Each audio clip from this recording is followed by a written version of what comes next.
Бул сабакты баштаардан мурда иншалла кичине кыскача илимдин фазилети жөнүндө, илимдин артыкчылыгы жөнүндө айтып өтөйлү, эскертүү иретинде. Аллах Таала Кур'анда айтат: "Ярфа'иллаху аллазина аману минкум валлазина утул илма даражат." Аллах Таала силердин ичиңерден эмне ыйман келтиргендерди жана илим ата кылынгандарды даражаларын көтөрөт деди. Бул жерде Аллах Таала ыйман келтиргендерден дагы андан кийин илим ээлерин өзгөчө айтып атат, алардын даражаларын көтөрөт дейт. Аллах Таала илим ээлеринин кимде ким илим алып, ошолго чын ыхлас менен амал кыла турган болсо, бул дүйнөдө дагы, ахиретте дагы анын даражасын көтөрөт. Ошон үчүн асарда келет, Меккеге Ибн Аби Абза деген бир кишини башчы кылып дайындайт. Аллах алем, Хузайфа радыйаллаху анху бир сахаба дайындайт. Умар радыйаллаху анху айтат: "Меккеге кимди таштадың?" дегенде, ошо Ибн Аби Абзаны таштадым дейт. Ошону башчы кылып таштадым дегенде, Умар радыйаллаху анху айтат: "Ал ким?" дейт. Анда айтышат: "Ал деген ушундай кул болгон, андан кийин азаттыкка чыккан" дейт. Анан Умар радыйаллаху анху айтат: "Сен эмне кулду башчы кылып таштадыңбы?" дегенде, ал Аллахтын китебин жаттаган деп айтат. Ал Аллах Тааланын китебин жаттаган дегенде, Умар радыйаллаху анху айтат: "Чындыгында Аллах Таала дейт, бул китеп менен бир коомду көтөрөт" дейт. Бир коомдун даражасын көтөрөт, бир коомдун даражасын түшүрөт дейт. Кандайча дегенде, кимде ким ушул Кур'ан китепке, Кур'андагы илимдерге окуп амал кылган болсо, Аллах Тааланын даражасын көтөрөт сөзсүз түрдө. Канчалык деңгээлде амал кыла турган болсо, ошончолук деңгээлде анын даражасын көтөрөт. Кимде ким ага амал кылбай турган болсо, анда Аллах Таала анын даражасын түшүрөт. Ошон үчүн бул илимдин артыкчылыгы өтө чоң. Жана айтып өткөн аятта Аллах Таала имандууларды жана илим ээлеринин даражаларын көтөрөт деди. Ал айтышат, ал даражалар эмне? Бул дүйнөдө дагы, ахиретте дагы. Башка аятта айтат: "Хал ясавиллазина я'ламуна валлазина ла я'ламун." Билгендер менен, илим ээлери менен илимсиздер тең боло алабы дейт. Албетте тең боло алышпайт. Ибн Ражаб рахимахулла айтат: Аллах Таала мындан башка аятта тозок ээлери менен бейиш ээлерин салыштырган сыяктуу эле бул жерде илим ээлери менен илимсиздерди салыштырды дейт. Башка аятта айтат: "Хал ястави асхабун нари ва асхабул жанна, асхабул жаннати хумул фаизун." Тозок ээлери менен бейиш ээлери экөө тең деп ойлойсуңар дейт. Экөө тең болуша алабы дейт. Жок, эч качан андай болбойт. Бейиш ээлери алар эмне? Жеңишке жеткендер, ийгиликке жеткендер дейт. Ошол сыяктуу эле бул аятта дагы Аллах Таала эмне деди? Билгендер менен билбегендер эч качан тең боло албайт.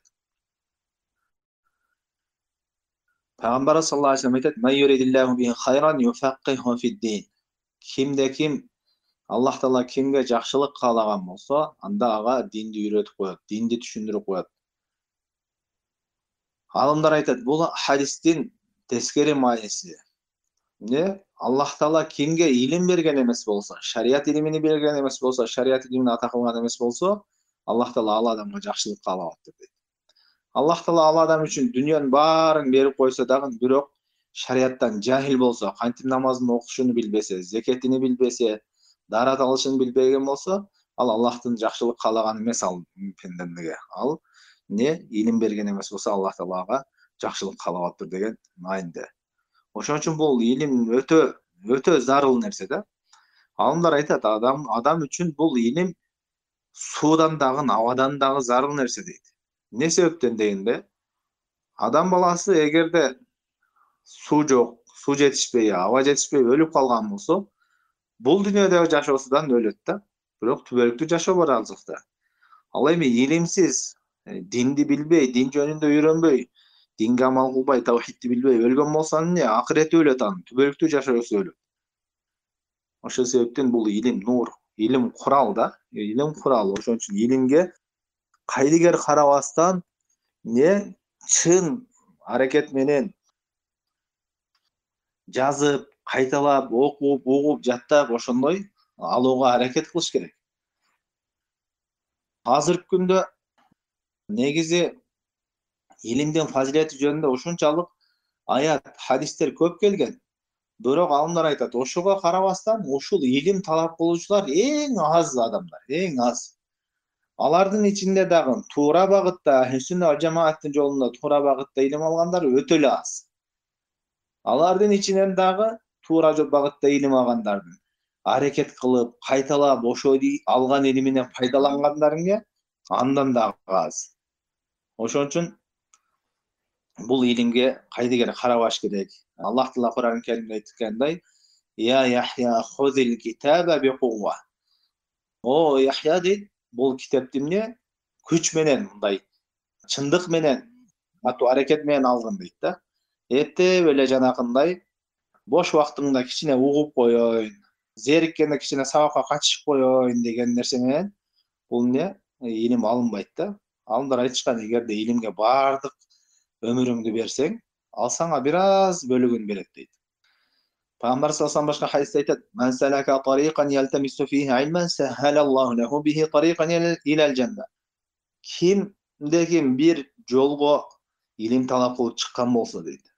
Алымдар айтат, ал жолго чыгуудан максат сөзсүз түрдө бир жака сапар кылуусу зарыл эмес дейт. Ушул илимге канчалык болсо дагы аракет кылган болсоң, үйүңөн чыгасыңбы, бирөөнүн алдына барып окуйсуңбу, кыскасы илим алуу үчүн кыймылдаган болсоң эмне? Аллах Таала ошол себептүү ага бейишке кирүүнү жеңилдетет. Бейишке баруу жолун жеңилдетет дейт. Негизи мусулман адамдын баардыгыбыздын максатыбыз эмне? Аллахтын ыраазылыгына жетип, бул дүйнөдө Аллахтын сыноосунан өтүп, акыретте эмне? Бейишке кирүү. Ушул негизги максатыбыз жашоодогу. Ошол нерсени эң жеңилдете турган нерсе бул илим.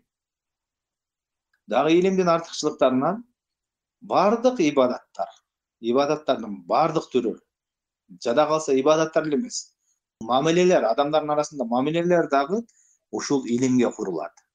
Намазды кантип туура окуйбуз? Бул илим менен болот. Кантип дараттык туура алабыз? Гусулду кандай туура алабыз? Сода садагы кандай адал болот? Мунун бардыгы эмне? Илимдин негизинде болот. Демек, бардык жашообуздагы бардык нерсебиз илимге муктаж. Ал эми илим эч нерсеге муктаж эмес. Илимге бардык амалдарыбыз муктаж. Ошон үчүн эң биринчи зарыл нерсе бул илим. Ошон үчүн Аллах Таала пайгамбарыбызга буйруган: "Фа'лам аннаху ла илаха иллаллах вастагфир ли занбик". Билгиниң деп биринчи илимге буйруп атат. Билгиниң, Аллахтан башка сыйынууга татыктуу зат жок. Андан кийин эмне деди? Вастагфир ли занбик. Андан кийин күнөөлөрүңө кечирим сура деп амал кылууга буйруп атат. Эң биринчи илимге буйруп. Ошон үчүн Имам Бухари рахимахулла айткан: "Бабул илми кабла ал-кавли вал амал". Өзүнүн Сахих Бухари китебинде 19-бөлүмдө ушундай тема коюп ачкан. Илим алуу дейт, бул сүйлөөдөн дагы, амал кылуудан дагы мурда турат деген да. Илим ушунчалык зарыл нерсе. Азыркы күндө ушунчалык фитналар, мындайча айтканда, азгырыктар ушунчалык көбөйгөн да. Бул азгырыктар азыр эле эмес, илгертен да азгырык көп болгон. Адамдар эмне дүйнөдө жарышып калган. Мындайча айтканда, азыр илим алып отурсаң, илим талап кылып, убактыңды ошого ажыратып, бөлүп отурган болсоң, башкалар көрүп эмне дейт? Башка эмне кыларга иши жокпу? Же жалкоо иш кылгысы келбей ушинтип жүрөт деген ар кандай сөздөр менен азгырыктар болот да. Илим алган адам сөзсүз түрдө убактысын бөлүш керек, убактысын тартиптеш керек. Күнүнө аз болсо дагы, көп нерсе эмес, аз болсо дагы угуп уланып туруш керек. Жашооңда, мындайча айтканда, күнүмдүк жашооңда, программаңда илим талап кылуу болуш керек да. Аз нерсе болсо дагы. Күнүнө 2 бет Кур'ан окуй аласыңбы? 4 бет окуй аласыңбы? 1 пара окуй аласыңбы? Күнүнө окуй ала турган деңгээлде Кур'ан окууну бөлүш керек. Мен күнүнө ушунчалык Кур'ан окуйм. Мисалы үчүн 5 бетти акырын окуган адам көп болсо бир 10 мүнөттө окуйт да, 10 мүнөт же болсо 15-20 мүнөттө. Бир 24 саатта Алла Тааланын китеби үчүн 15 мүнөт, 20 мүнөт бөлө албайбызбы? 24 саат убактыбыз өтүп атат. Аллах Таала ушунчалык мүмкүнчүлүктөр берип атат. Ошо Аллах үчүн, Аллахтын китеби үчүн 15 мүнөт бөлө албасак, бул херман, мындайча айтканда, жакшылыктан кур калгандык да. Жакшылыктан кур калгандык. Аллах Тааланын китеби үчүн бул көп эмес, 15-20 мүнөт, көп эмес. Күнүнө, мисалы үчүн, мен күнүнө жок дегенде 5 бет Кур'ан окуйм деп, жөн эле тилава. Анын ичинде канчалаган сооптор бар. Пайгамбарыбыз айткандай, ар бир тамгасында 10дон сооп. Жана анын ыхласына жараша эмне 700 эсеге чейин, андан дагы көбүрөөк эсеге чейин көбөйтүп берет дейт. Ошон үчүн күнүнө бир аз болсо да Кур'ан окушубуз керек. Өзүбүзгө ушундай программа коюшубуз керек. Андан кийин илимден угам дедик. Мисалы үчүн, акыйдадан 4 эреже, 3 негиз дагы сабактар, жазылган сабактар бар да. Мен күнүнө 10 мүнөттөн лекция угам, ошону конспекция кылып жазам. Күнүнө угам деп, ошо аз болсо дагы калтырбай. Аны негизи адам баласы өзүн тартиптеген болсо, убактысын тартиптеген болсо, оңой нерсе. Бирок улантыш керек да ошол нерсени. Бир күн кылып туруп, бир күн 2 саат угуп туруп, бир жума таштап кое турган болсоң, эки жума таштап кое турган болсоң, ал пайда ала албайсың анда. Кандай кылсаң пайда аласың? Аз болсо дагы күндө уланып турса, 10 мүнөт болсо дагы күндө уланып турса, ошол нерсе пайдалуу. Пайгамбар саллаллаху алейхи айтат: "Ахаббул а'мали илаллахи адвамуху ва ин кал." Аллах Таалага эң сүйкүмдүү болгон амалдар эмне? Ал аз болсо дагы ар дайым уланып турган дейт. Ошон үчүн күнүгө программа коюшубуз керек. Илим талап кылганга жашообуздан аз болсо дагы убакыт бөлүшүбүз керек күнүмдүк жашообузданчы. Кайдагы сөздөргө, сүйлөшүп отурганга, TikTokко, Instagramга, Facebookка дагы эмнеге ошончо убакыт табабыз да. Жөн эле жатып көрүп отуруп да 1 саат, 2 саат өтүп кетет. Болор болбос нерселер да мындай өзүбүз Аллах Таала Куранда айткандай, "Балил инсану аля нафсихи басира", ар бир адам өзүнүн нафсыны жакшы билет дейт да, эмне кылып атканын жакшы билет, кандай жүргөнүн, ичинде эмне болуп атканын жакшы билет. Ар бирибиз билебиз. Кантип убактыбызды текке кетирип атканыбызды бардыгыбыз билебиз, бардыгыбыз мойнубузга алабыз ошол нерсени. Элестет, жөн эле жатабыз, 24 саат убактыбыз өтүп кетип атат, илим үчүн 10 мүнөт күнүнө бөлө албай жатабыз. 10 мүнөт. Бул деген хирман, мындайча айтканда кур калгандык, жакшылыктан кур калгандык да. Ошон үчүн аз болсо дагы убакыт бөлүшүбүз керек. Күнүнө 10 мүнөт болсо дагы, 15 мүнөт болсо дагы. Азыр эми ушунчалык илимдин жолу жеңилдеген илим алуунун. Бирок канчалык жеңилдеген сайын адамдар ошончалык алыстап атат да. Илгеркилерге кыйын болгон.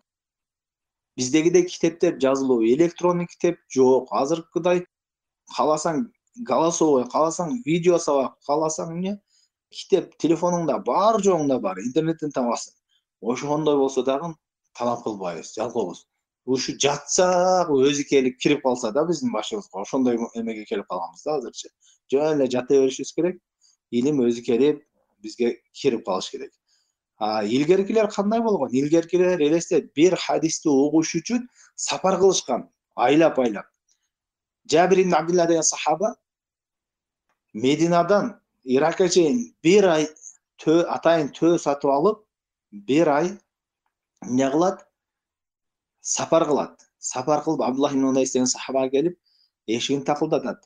Такылдатканда кызматчысы чыгат. Чыкканда айтат: "Чакыр мен Жабир ибн Абдулла деп, ушундай келди" деп, ушундай сахаба келди дегенде, жанагы сүйүнүп чыгат дагы сахабанын келгенине. Кучакташып көрүшүп жүр үйгө дейт да. Үйгө кем алыстан келди, 1 айлык жолдон келип атат. Үйгө жүр дегенде айтат: "Мен бул жерге конок болуш үчүн келген жокмун" дейт. "Мен" дейт, "сенин пайгамбарыбыз саллаллаху алейхи вассаламдан бир хадис уккан экениңди, мен билбеген бир хадисти уккан экенсиң, ошону билдим дагы, ошону уктум дагы, ошол хадис үчүн келдим. Мен өлүп калганга чейин же сен өлүп калганга чейин ошол хадисти билип амал кылып калайын деп ошого келдим" дейт. "Ошол хадисти айт" дейт. Анан ошол жерде хадисти айтып берет. Элестет, эшигинде туруп. Алар илимди канчалык барктаган, илимди канчалык кадырына жетишкен. Эмне себептен ушунчалык баркташкан алар? Анткени алар билишкен. Балким ошол хадисти билип, мен ошол хадиске амал кылсам, балки Аллах Таала менден ошол амалым үчүн ыраазы болуп, мен ошол нерсе менен тозоктон кутулуп бешикке кирип кетермин деген үмүт болгон аларда. Алар бизге окшоп жөн эле информация катары, маалымат катары бир нерсени билип алып, кызыгып жүрүш үчүн эмес. Ошол нерсени амал кылып, ошол нерсеге амал кылсам Аллах Таала менден ыраазы болот. Мен ошол нерсе менен Аллахтын тозогунан кутулармын, ошол нерсе менен бешикке кирип калармын деген үмүт болгон.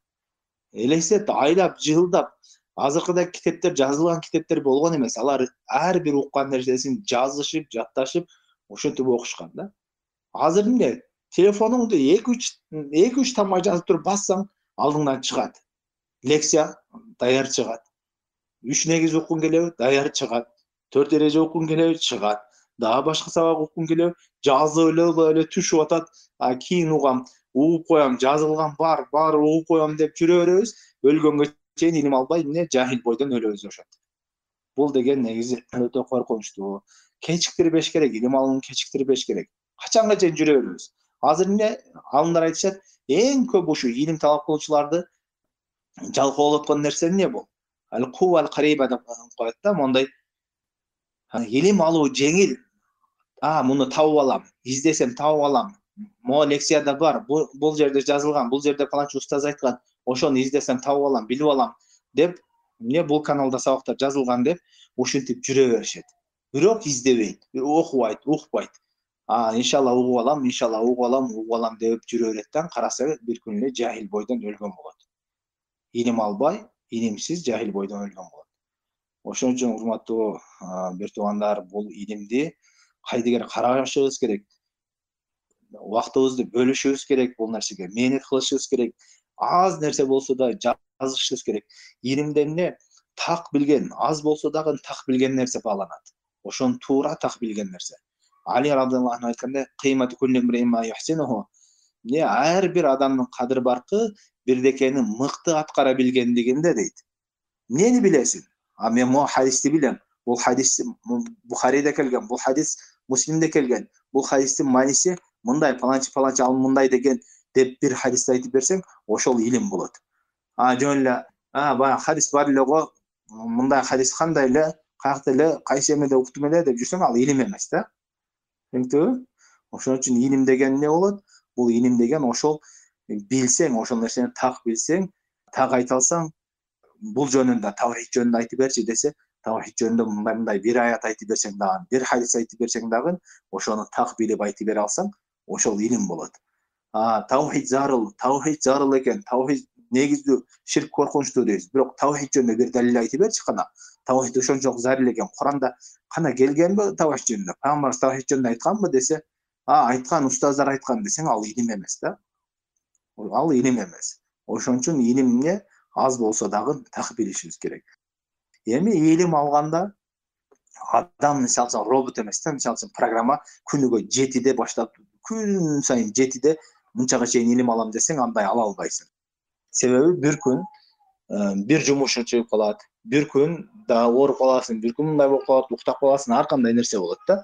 Ошон үчүн илимди робот болуп туруп саат мынчадан чейин илим алам, мынчага чейин мындай кылам деп программа түзсөң, ал тажрыйба түрүндөгү устаздардын айткан эмелерден айтып атам. Ал нерсе менен ишке ашырыш кыйын. Себеби ал күн сайын бирдей жүрө албайсың да.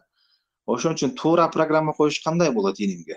Мен күнүнө тавхидтен 10 мүнөт лекция угам. Ал 10 мүнөттө кайсы убакытта болсо дагы калтырбай угам. Күнүнө фиктан мынча үйрөнөм. Же мисалы үчүн күнүнө лекция угам, 10 мүнөт же 15 мүнөт же жарым саат. Лекция угам. Күнүнө 5 бет Куран окуйм.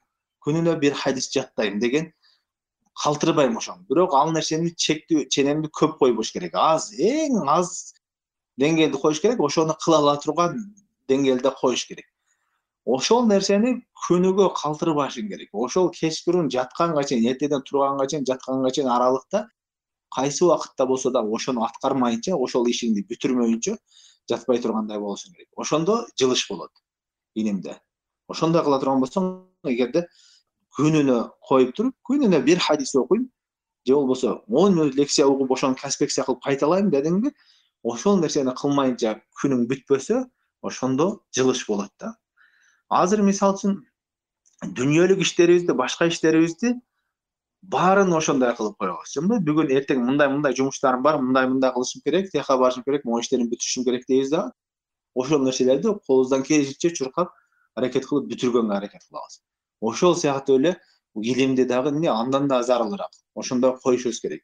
10 мүнөт, 15 мүнөт илим угам, лекция угам. 5 барак Куран окуйм. Бир хадис окуйм деп туруп, ошо эң аз деңгээлде аткара ала турган деңгээлиңди коюп, ошону эч качан калтырбай жүрө турган болсоң, ошондо илимде жылыш болот иншалла. Жылыш болот сөзсүз түрдө. Ошентип коюп туруп, бул тажрыйба кылып көргүлө. Ошондой кылып туруп 10 күн же 1 ай кылып көргүлө. 10 күн өзүңөр чыдап кылып көрсөңөр, 10 күндөн кийин көрөсүңөр натыйжасын. Аны аз деп көрбөш керек. Аз 10 мүнөт болсо да, машинада баратасың, 10 мүнөт угуп, бул эмеде 10 мүнөттүн ичинде эмнелерди үйрөндүм, ошону кайталап жазып, кайталап могу маселелерди билдим. Бул мындай келген экен деп туруп жазып билип, ошондой кылып угуп көрсөңөр, 10 күндө же болбосо 1 айдан кийин өзүңөрдү ошол абалыңарды салыштырып көрсөңөр, анда результатты көрөсүңөр да. Ушундай иншалла пайдалуу, берекелүү болот да. Калбаш керек. Калбаш керек. Анан илим алганда иншалла эң негизги нерсе бул ыхласчылык болуш керек. Ыхласчылык эмне? Бул эң биринчи ошо өзүбүздүн нафсыбыздан жахилдикти көтөрөйүн, илимсиздикти көтөрөйүн, Аллах Таалага илимдин негизинде ибадат кылайын деп. Илим менен бирөө менен талашып, бир жерде кыйын болуп сүйлөп же башка нерсе үчүн эмес. Илим менен мен адамдардан жогору болуп жүрөйүн деген максатта эмес. Ошол Аллах Таалага туура ибадат кылайын. Илимдин негизинде ибадат кылайын. Ошол нерсени бала чакама, үй бүлөмө, туугандарыма үйрөтөйүн, колуман келсе жалпы элдерге үйрөтөйүн деген ниет болсо, иншалла Аллах Таала береке берет. Аз болсо дагы береке берет. Алымдар айткан илим бул деген көп эмеде эмес дейт да. Көп маселе билгендикте эмес. Ошол нерсеге аз болсо дагы амал кылуу максатында ыхлас боло турган болсо, ошол нерседе береке берет дейт. Бул алымдардын арасында тажрыйба түрүндө деле болгон нерселер. Мисалы үчүн кээ бир алымдар өткөн көп маселелерди билет, көп нерселерди билет. Башка алымдарга караганда күчтүү, любой китепте каякта эмне келген. Бирок эми кандайдыр бир себептер менен же амал жок, же ыхласы жок, же башка эме болгон себептен Аллах Таала алардын даражасын көтөргөн эмес. Кээ бир алымдар бар, аз эле нерсе билет, бирок ошол нерсеге амал кылат. Ушундай ыхластуу болгон үчүн Аллах Таала береке берип коет. Мындай элдин арасында ушундай имам деген деңгээлге, чоң деңгээлдерге көтөрүлгөн да. Ошон үчүн аз нерсе үйрөнсөк дагы ыхлас менен Аллах Тааладан береке сурап, Аллах Тааладан жардам сурап, Аллах Тааладан ийгилик сурап, илим алууга сөзсүз түрдө аракет кылышыбыз керек. Бул иншалла ошо кыскача илим жөнүндө. Эми бүгүнчө иншалла могу бир рисала окуп коелу. Пайдалуу бул дагы Шейх Ислам Мухаммад ибн Абдул Вахаб рахимахуллахтын Аллахтын буйруктарына карата биздин милдеттерибиз деген кыскача рисала. Бул бир жолу окуганга жакшы, бир жолу окуганга иншалла жакшы кыскача рисала. Шейх Ислам Мухаммад ибн Абдул Вахаб рахимахуллах айтат: إذا أمر الله العبد بأمر وجب عليه فيه 7 مراتب. Эгерде Аллах Таала бизди пендесине бир нерсеге буйруган болсо, ал эмне? 7 деңгээл ага милдет болот дейт. 7 нерсени аткаруу милдет болот. Бул рисала ушул Аллах Тааланын биз баардыгыбыз Аллахтын кулубуз. Аллах Таала бизди ойноп күлүп, жеп ичип өтүш үчүн жараткан жок. Аллах Таалага кулчулук кылып, ибадат кылыш үчүн жараткан. Ибадат жөнүндө иншалла башка рисала окуйбуз, бирок кыскача айтып өткөндө ибадат деген бул Аллахтын буйруктарын аткарып, кайтарган нерселеринен тыйылуу дедик да. Эми бизди Аллах Таала ошондой ибадат үчүн жараткандан кийин, Аллахтын буйруктарын аткаруу үчүн жараткандан кийин, биз Аллах Таала бизди бир нерсеге буйруган болсо, бирдекеден кайтарган болсо эмне? Ошого карата пенденин милдети кандай болуш керек деген ошол жөнүндө айтылган китепче. Бул жерде айтат, пенденин 7 милдети бар дейт. Аллахтын буйруктарына карата 7 милдети бар. Биринчиси ошол буйрукту үйрөнүү дейт. Экинчиси ошол буйрукту жакшы көрүү деди. Үчүнчүсү ал-азму алал фи'л, ошону аткарууга, амал кылууга аракет кылуу, умтулуу, аракеттенүү. Төртүнчүсү ал-амал, ошого амал кылуу деди. Бешинчиси ошол дейт, ыхластуулук, ошол нерсени ыхластуулук менен жана туура сүннөттүн негизинде аткаруу деди. Алтынчысы ошол нерсени кылган амалны бузуп таштай турган амалдардан сак болуу дейт. Жетинчиси ошол амалда ар дайым бекем болуу деди. Бул жерге чейин эми ушул 7 нерсени жалпы айтты дагы, эми ар бирини чечмелейт. Ал-мартабал ула, биринчиси дейт, эгерде мен туура эле которуп кете берейин, эгер убакыт эме болот, арабчасында окуй турган болсок, узарып кетет.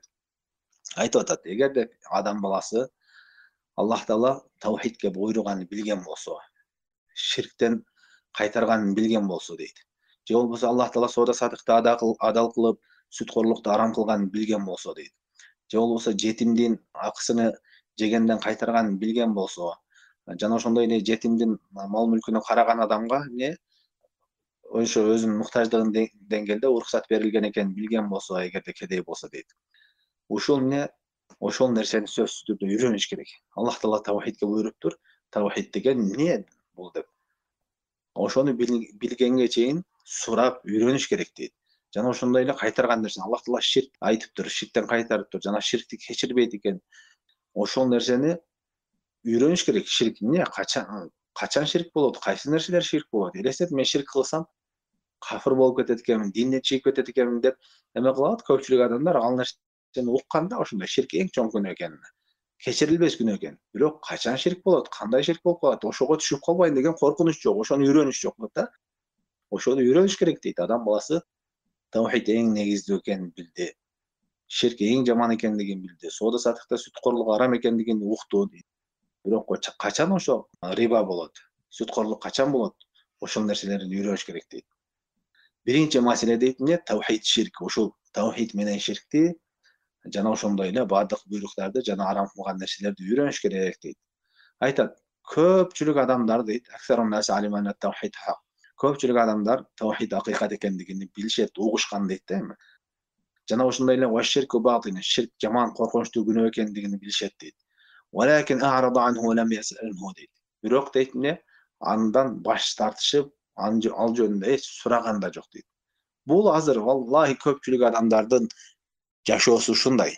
Таухид деп угушкан, ширктин коркунучун угушкан, бирок эмне баары бир аларга Аллахтын буйругун тиешеси жоктой. Аллахтын буйругу мага тиешеси жок, ал башка адамдарга түшкөн деген сыяктуу эле жүрүшөт да адамдар. А негизи баардыгыбыз Аллахтын кулубуз. Аллахтын буйруктары ар бирибизге тиешелүү. Ар бир пендеге тиешелүү. Көпчүлүк адамдар эмне? Өзүнүн жашоосу, дүйнөсү жакшы кетсе болду. Ал дин жөнүндө, таухид жөнүндө уктуу, сурап да койбойт, үйрөнбөйт да. Ушундай болуп жүрүшөт дейт. Айтып атат, көпчүлүк адамдар сүткорлук, риба, процент арам экенин билишет дейт. Ал соода саттык кылып жүрөт дейт. Соода саттык кылып жүрөт, бирок сураган жок. Мен сүткорлук кылып коюп аткан жокмунбу, арам иш кылып коюп аткан жокмунбу? Жетимдин малы акысын жеген арам экендигине кандай жесе уруксат берет, кандай деңгээлде уруксат берет? Аларды билбейт дагы, ал жөнүндө дагы сураган жок дейт. Ушинтип эмне? Көп адамдардын абалы ушундай. Азыркы күндө биздин жашообузда ушундай. Дин жөнүндө эмне кылыш керек? Дин жөнүндө көпчүлүк адамдардын абалы кандай? Көпчүлүк адамдардын абалы ушу жашоосун нормально кылып алса, бар жогун шарттарын жашоосун тирилтип алса, анан кийин акырын намазга барып коюп, анча-мынча жумага барып коюп, анан жакшылык иштерди кылып коюп, жүрө берем. Кудайым үчүн дагы бирдеке кылып коюшум керек да деген эмеде жүрүшөт да. Ушундай азыр көп адамдар. Бул таухид жөнүндө угуп атасың. Ширк, эгерде ширк кыла турган болсоң, түбөлүктүү тозокто калып кетесиң. Ширкти Аллах Таала кечирбейт деген нерселерди уккан көп адам. Токточу, андай болсо мен кылып калбайын ошол нерсени. Кандай ширк болот, качан ширк болот деген нерсе үйрөнүшпөйт да. Түшүндүңбү? Бул жалпы адамдар нар жакта турсун, жалпы адамдар, жөнөкөй адамдар нар жакта турсун. Илим талап кылуучулардын ичинде дагы. Валлахи мен көргөм, ушундайларды да көргөнбүз.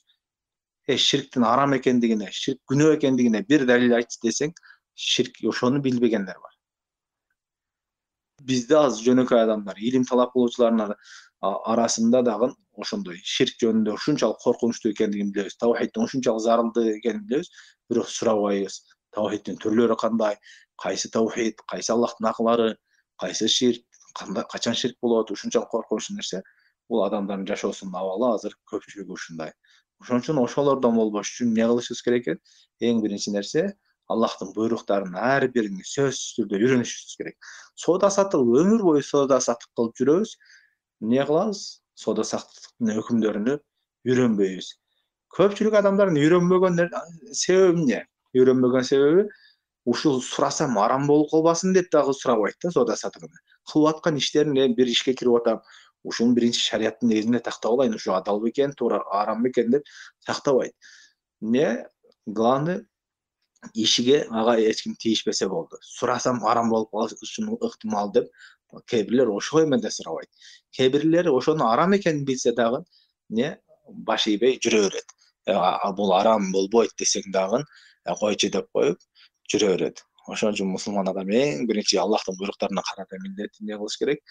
Кайсыл арам, кайсыл адал, кайсы Аллахтын буйруктары, ал кандай болот, ошол нерселерди жакшылап үйрөнүш керек. Экинчи деңгээл Аллахтын буйруктарыны жакшы көрүү менен кабыл кылуу. Аллахтын буйруктарыны Аллах Таала таухидке буйруптур, ширктен кайтарып тур. Аллах Таала сүткорлуктан кайтарып тур, сооданы адал кылып тур деп Musulman адамдын жакшы көрүү, жаман көрүүсү Аллахтын жакшы көрүүсүн, жаман көрүүсүн эришиш керек. Аллахтын буйруктарын жакшы көрүү менен кабыл кылыш керек. Аны жек көрүү менен кабыл кылбаш керек.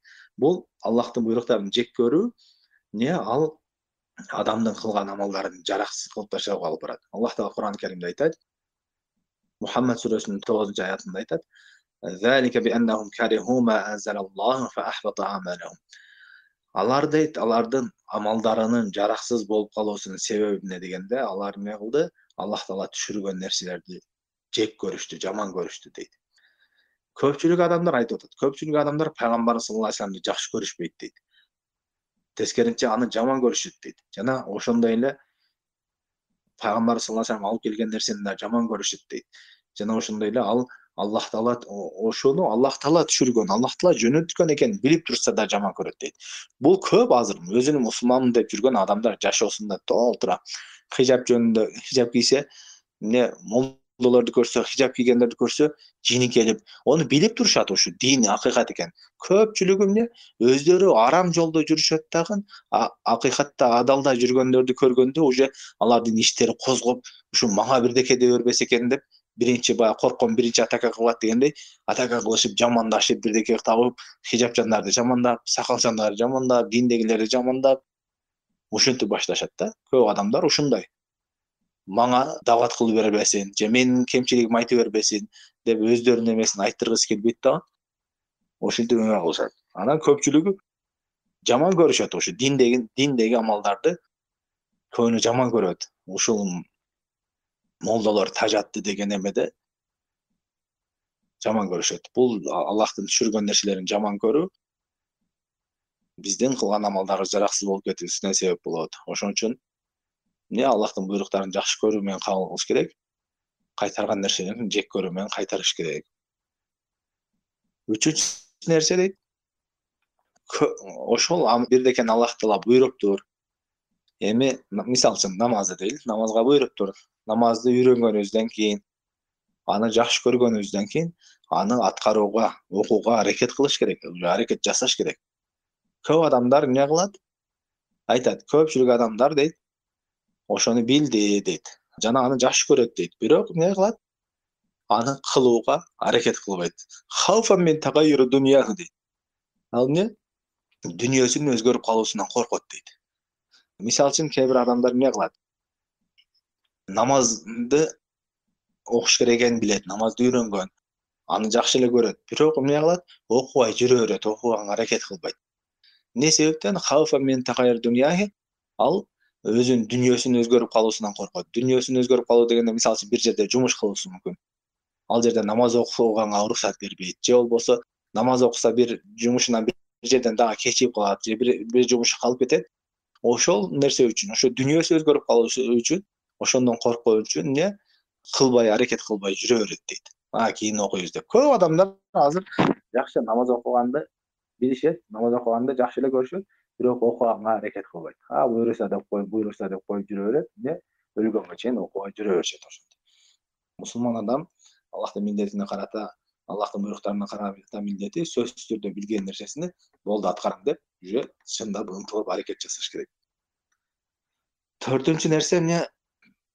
Ошого амал кылыш керек уже. Намазды окуш керек экенин билдиң, жакшы көрдүң, аракет кылдыңбы? Аракет кылып атам деп эле жүрө бербестен, ошол нерсени так амал кылыш керек уже, кечиктирбестен. Айтып атат, көпчүлүк адамдар дейт, бир нерсени билди, ошого амал кылууга аракет кылганда дейт, өзүнүн шейхтерине же болбосо өзү улуктаган бир адамдар ошол амалыны кылса, аны жаман көрүп кала турган болсо, же болбосо ошолорго каршы чыгып кала турган болсо жолуна, анда эмне аны таштап коет дейт. Бул деген азыр бизде сүннөт менен бидатта болот да көпчүлүк эмеде. Мисалы үчүн адашкан жамааттагыларга сүннөт амалды үйрөттүң. Бул моундай сүннөт, пайгамбарыбыздан мындай келген, бул мындай келген деп билсең, ошону билип, туура экен, ушундай экен, сүннөт экен деп билип, ушундай кылыш керек экен деп аракет кылып амал кылайын десе, өзүнүн башчылары, өзүнүн жамааттын башчылары ага каршы. Аны эме кылышат. Ал вахабилер, ал салафилер мындай кылат десе, аны таштап коет коркуп. Өзүнүн улуктаган адамдары. Же болбосо намазды дагы өзү окуп аракет кылайын деп атканда, шефи шефи жактырбайт намаз окугандарды. Ошол себептен таштап коет. Мындайча айтканда адамдар үчүн бир неме үчүн амалды таштап коет дейт да. Бул деген өтө коркунучтуу нерсе. Сүннөттө көбүнчө ушундай азыр. Таухид сүннөттө көп жамааттар жөнөкөй адамдарга, илимдүүлөрү, башчылар эмес, жөнөкөй адамдарына сүннөттү түшүндүрсөң, таухидти түшүндүрсөң, эме кылсаң, илими жок да башында угуп, түшүнүп, жакшы экен деп жакшы көрүп амал кылат да, кийин өзүнүн башчыларына, өзүнүн устаздарына барса, ал вахабилердин сөзү, ал салафилердин сөзү деп койсо, бүттү, коркуп таштап кетет. Ал хадистен ачык көрсө дагы, аяттан ачык көрсө дагы, биринчи жакшы көрдү, жакшы кабыл кылды, бирок ошол устаздар айтып койгон үчүн таштап кетишет. Бешинчи деңгээл болсо, айтат ошол амалдар биринчи ыхластуулук менен болуш керек, андан кийин туура болуш керек деген. Бул ибадаттын кабыл болуу, жалпы ибадаттардын кабыл болуу эки шарты. Эң биринчиде ыхлас болуш керек.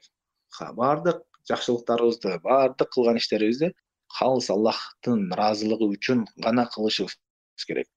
Жана ошондой эле жамандыктарды таштаганда да Аллахтан корккон үчүн, Аллахтан уялган үчүн ташташыбыз керек. Жана ошондой эле ибадаттар ушул пайгамбарыбыз көргөзгөн сүннөт жол менен гана болуш керек.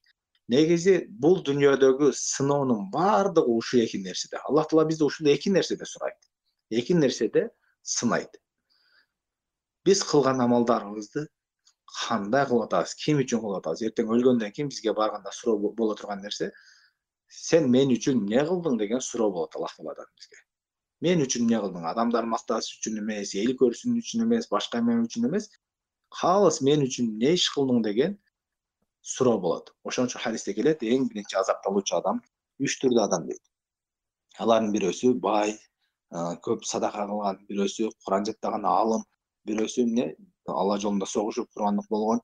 Үчөөнөн сураганда, мен үчүн эмне кылдың дегенде, сен үчүн мындай кылдым дегенде, үчөөнө тең айтат, жалган сүйлөдүң сен, эл алым десин, эл кары десин, экинчисине эл жомарт десин, эл бай десин, үчүнчүсүнө эл баатыр десин деп ушундай атын даңкың чыксын деп кылдың, ал нерселер сага ал дүйнөдө айтылды деп алар бул дүйнөдө эчтеке жок деп тозокко сүйрөлүп алып ташталат дейт.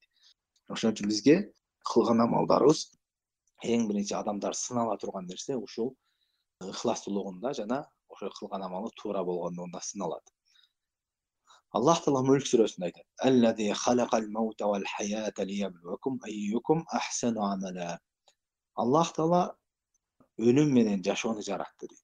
Неге дегенде, силердин ичиңерден кайсыныңар эң жакшы амал кыласыңар, ошол нерсени сынаш үчүн деди.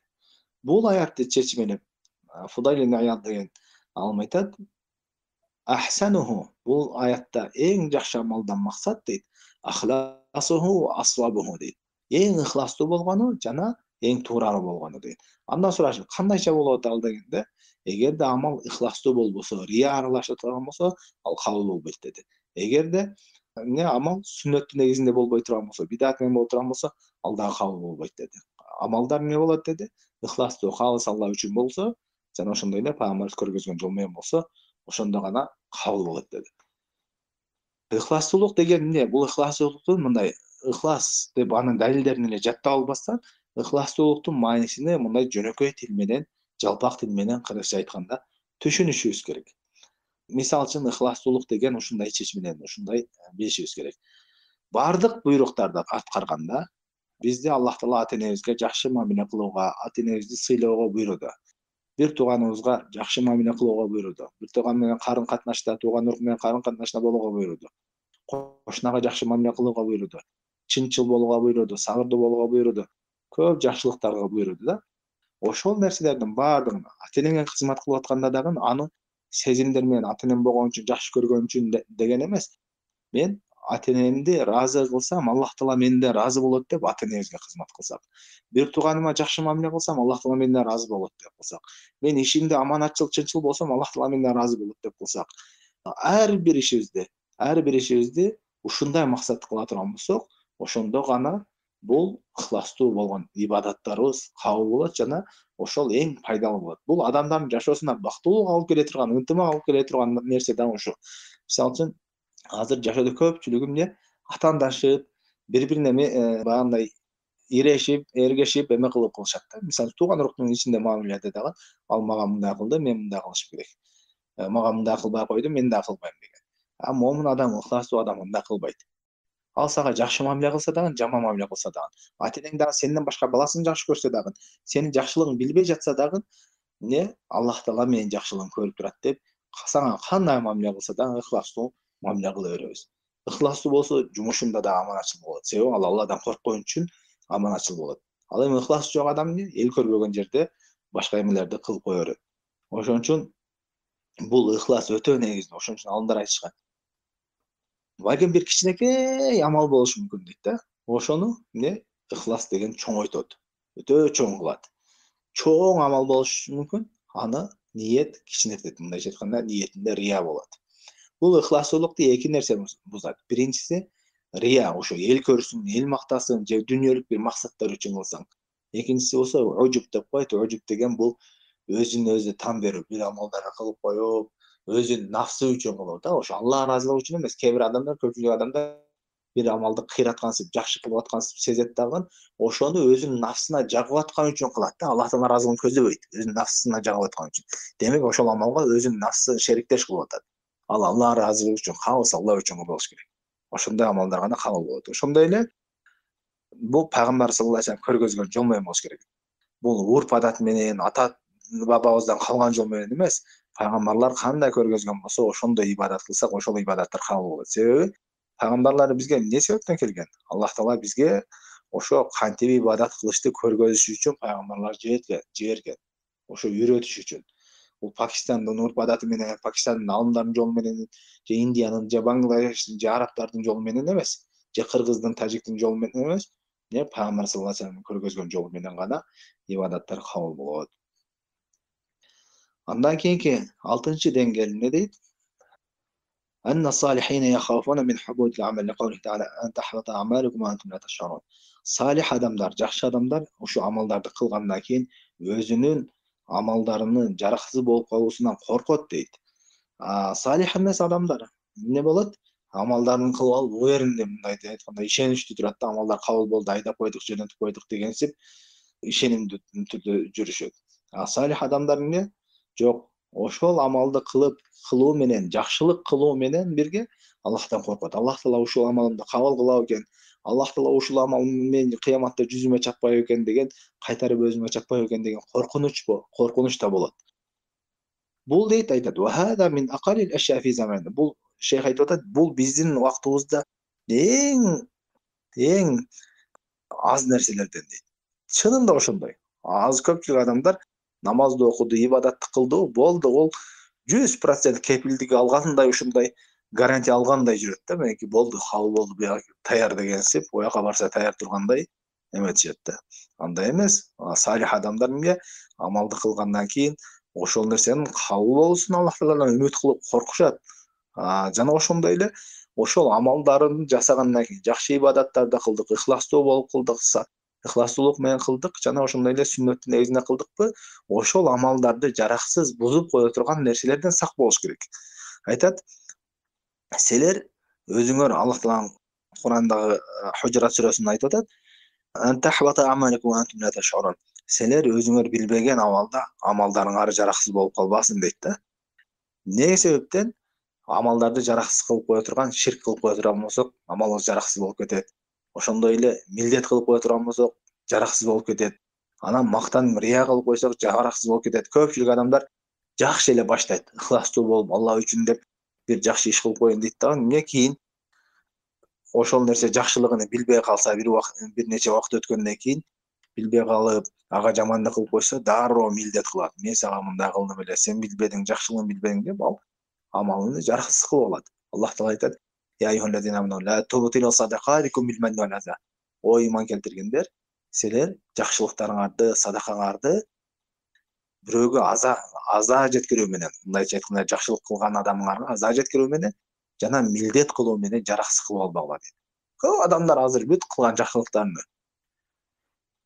ошентип жараксыз кылып алышат. Же болбосо мактанып, рия кылып, чото мен кылган иштерим билбей жатат, көрбөй жатат, сезишпей жатат дегенсип эптеп, бизде кыргызча айткандай байкатпаган абалда, сездирбеген абалда мактанып коюшат да ар кандай эмелердечи. Ошентип рия кылышат. Азыр шайтан мындай да, шайтан бизди могу азыркы деңгээлдер өтө тартиби жакшы кеткен да, бул алым айткандай. Эң биринчи ошол нерсени үйрөтүүдөн алыстатат. Эң биринчи ушу Аллахтын буйруктарын үйрөнүүдөн, илим алуудан алыстатат, азгырат. Илим алган болсоң, аны сага оор кылып көрсөтөт, жакшы көргөзбөй. Аны жакшы көрдүң. Амал кылдырбаганга аракет кылат. Амал кылууга аракет кылдың, амал кылдың. Анан амал кылгандан кийин эмне? Ошону туура эмес бузганга аракет кылат.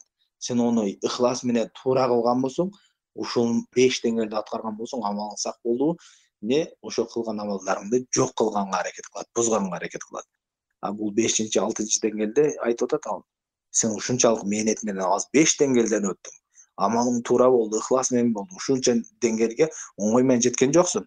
Ошон демек ошону кылгандан кийин эми ошону сактап калуу. Качанга чейин сакташыңыз керек? 1 жыл сакташыбыз керекпи? 1 ай сакташыбыз керекпи? Жок, өлгөнгө чейин сактап калышыбыз керек. Өлгөнгө чейин. Элестет, тоодай жакшылык кылдың, тоодай садака кылдың, тоодай жакшы иштерди кылдың. Өлөргө жакын ошону милдет кылып, рия кылып, мактанып өлгөн болсоң, анын баары текке кетет. Баары текке кетет. Ошон үчүн кылган жакшылыктарыбызды мен жакшылыгын сезишпей жатат, билишпей жатат, билдиришим керек деп эстеп, жакшылык кылдыкпы, Аллах Таала бизге сыйлыгыбызды Аллах Таала берет. Болду. Ошол нерсени унутуш керек. Аллах Таала берет. Аллах Тааладан кабыл кылуусун сактап, ошол нерсени бузуп албастыгына, бузуп албайын деп Аллах Тааладан дуа кылып, ийгилик сурап, ошентип өтүшүбүз керек. Жөн гана сактап калууга аракет кылышыбыз керек. Шайтан ушундай шайтандын хутубаттары, мындайча айтканда, азгыруу деңгээлдери ушундай да. Ошол нерсенин баарын айтып атат ал. Сен ошону билдиңби? Эми сактап кал дейт амалыңды. 7-чи деңгээл айтат: "Ас-сабату алал хакки вал хауфи мин суил хатима." Акыйкатка бекем болуу дейт. Жана ошондой эле жаман өлүмдөн, акыркында өлөрүңдө жаман өлүмдөн сак болуу дейт да. Бул биз ушу 6 деңгээлден өттүк. Амалдарыбызды сактап калдык, бирок ушул нерсе сыноо, мунун баардыгы сыноо. Биз туулгандан өлгөнгө чейин бүт сынообу? Демек, өлгөнгө чейин ушул акыйкатта турушубуз керек. Бул убактылуу эмес. Көп адамдар кызыгып ыйманы көтөрүлүп кеткенде 1 ай, 2 ай жакшы жүрөт, 1 жыл жакшы жүрөт, андан кийин кайра дагы бузулуп кетет. Кийин дагы кайтышым керек деп дагы ошентип. Жок, Аллах Тааладан биз сабат, бекемдик сурашыбыз керек. Ушул нерседе мен сыноодомун, качанга чейин? Өлгөнгө чейин деп. Шайтан өлгөнгө чейин, жаның бергенге чейин азгырат. Ошо менен күрөшүшүбүз керек. Ар дайым. Туура адамдын абалы ар түрдүү болот. Кээде жалкоолук келет, кээде эме болот. Бирок биз күрөшүбүз керек. Аллах Таала айтат: "Валлазина жахаду фина ланахдияннахум субулана." Биздин жолубузда күрөшкөндөрдү биз хидаят өзүбүздүн туура жолубузга баштайбыз дейт да. Адам аракет кылып бир аз эле күрөшүп тура турган болсо, иншалла акыйкаттын үстүнө бекем болот. Аллах Таала эч качан чын ыхластан акыйкатты каалаган, аракет кылган адамды адаштырып таштабайт. Качан адаштырат? Адам баласы өзү жүз уруп, өзү алсырап, өзү каалабай баш тартып ар кандай азгырыктарга киргенде Аллах Таала жүрөгүн бууруп таштайт. Ошон үчүн Аллах Таала Кур'ан Керимде айтат: "Фаламма загу азагаллаху кулубахум." Алар өздөрү мындай ооп баштаганда, жолдон ооп баштаганда Аллах Таала алардын жүрөктөрүн буруп салды дейт да. Ошон үчүн Аллах Таала жөн гана акыйкатта жүрсөк, туура эмеге аракет кылып алсак, тавхид илимге аракет кылып алсак, амалга аракет кылып алсак, Аллах Таала жөн бизди жаман жолго салып таштабайт. Жана ошондой эле Аллах Тааладан ар дайым ушул жолго бекем кылуусуну, тавхид жолуна, сүннөт жолуна бекем кылуусуну ар дайым дуа кылып сураш керек да. Бул нерсе оңой нерсе эмес. Адам кыйындыгынан, акылдуулугунан, башкасынан, ата тегинен келе турган нерсе эмес. Адам баласы ар дайым сураш керек. Элестет, пайгамбар саллаллаху алейхи вассалам ушундай дуа кылат: "Я мукаллибал кулуб, саббит калби аля дин." О жүрөктөрдү башкаруучу, мени диниңе бекем кылгын деп дуа кылат. Ошондо пайгамбар саллаллаху алейхи вассалам аялдардын бирөөсү сурады: "Я Расулулла, неге бул дуаны ушунча көп кыласың?" дегенде айтты: "Жүрөктөр" деди, Аллахтын эки манжаларынын ортосунда дейт. Аны юкаллибуха кейфеша, аны каалагандай калчайт деди. Ошон үчүн Аллах Таала моундай эле буруп кое турган болсо, биз адам эч ким эмеспиз да, эч ким эмеспиз, алсызбыз. Ла хаула ва ла куввата илля билля. Аллахтан башка эч бир өзгөрүү дагы, жана ошондой эле эч бир күч жок. Бир гана Аллахтын күчү менен, Аллахтын өзгөртүүсү менен гана боло турган нерсе деп, ар бир ишибизди Аллах Таалага тапшырып, Аллах Тааладан дуа кылышыбыз керек, Аллах Тааладан сурашыбыз керек. Айтат: Пайгамбар саллаллаху алейхи вассалам айткан дейт: "Силердин ичиңерден бирөө бейшейлердин амалын кылат, жана ал өлөргө жакын эмне тозок элдердин амалы менен өлөт дейт. Ошон үчүн айтып атат, бул эң акыйкаттын үстүндө өлүү, жаман өлүмдөн коркуу бул салих адамдардын эң корккон нерселерден дейт. Бул биздин заманда эң аз нерселерден. Көпчүлүк адамдар ушу жахилдиктен да, ошон үчүн көпчүлүк адамдар эмне раса 1 жыл 2 жыл бир жактарда жүрүп ибадатка катты кылып эме кылган болсо болду, ошонусу сактанып, ошонусу менен бейишке кире тургандай гарантия болгондой эле жүрө берет да, ибадатты кылып койгонбуз деген сепчи. Андай эмес бул. Ал ибадатың биринчиден туура болдубу, туура эмес болдубу? Экинчиден кабыл болдубу, кабыл болбодубу? Үчүнчүдөн ал нерсеңди бузуп ала турган нерселерди кылдыңбы, кылбадыңбы? Андан кийин буякта өлгү чейин сыноо бар. Эми өлөрүңдө эсептелет, амалдар акырына жараша болот. Өлөрүңдө кафир болуп өлүп калышың мүмкүн, өлөрүңдө жаман эме болушуң мүмкүн. Бирок Аллах Тааладан жаман ойго бара бербестен, Аллах Тааладан ийгилик сурап, Аллах Тааладан дуа кылып, Аллах Тааладан жардам сурап, жаман өлүмдөн коркубуз керек. Алымдардын дагы айткан сөздөрүнөн бул жаман өлүмгө алып баруучу эң эмелер, себептер бул күнөөлөр дейт да. Күнөөлөр көбөйө турган болсо, бул ушу жаман өлүмгө алып барат дейт. Ошон үчүн ушул нерсеге бекем болууга Аллах Тааладан ийгилик сурашыбыз керек. Аллах Таала баарыбызга ийгилик берген болсун. Саллаллаху алейхи ва саллям ала хайр халқи Мухаммад ва аля алихи ва сахбихи ажмаин.